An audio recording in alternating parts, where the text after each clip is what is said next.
Jau 21 kartą mūsų šalies gyventojus ir svečius iš viso pasaulio pakvietė tarptautinė statybų ir remonto paroda Resta. Beveik 600 įmonių iš 13 šalių siūloma produkcija šiemet vertino per 44 000 žmonių.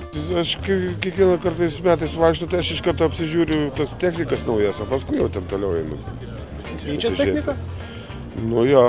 Beveik kiekvienais metais būna šitoj parodoje, kad sakyčiau, kaip gana atsigavus kaip po krizinio laikotarpio. Iš ko tai pastebit? Iš apimties. Su vežimėliu tai viskas gerai, geriausia su mažesniais, šį kartą nepasiėmiau, kad leidžia į traktorius įlipti.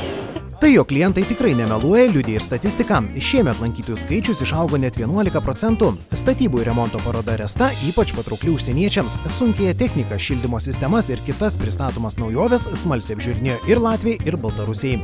Ilgiausią kelią sukorė dalyviai iš Turkijos. Sulaukėm daugiau dalyvių negu pernai, virš 540 dalyvių.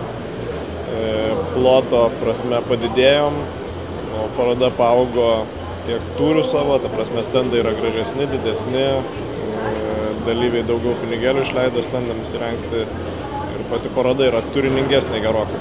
Statybų ir remonto paroda Resta neabejinga ekologijos puoselėjimui. Kasmet renginys pasirenka aktualią šios srities temą. Šį kartą tai vanduo. Parodos tema šių metų yra vanduo. Tai vanduo lauke, vanduo buityje, jo naudojimas. Parodoje pristatoma gręžiniai, vandens valymo sistemos.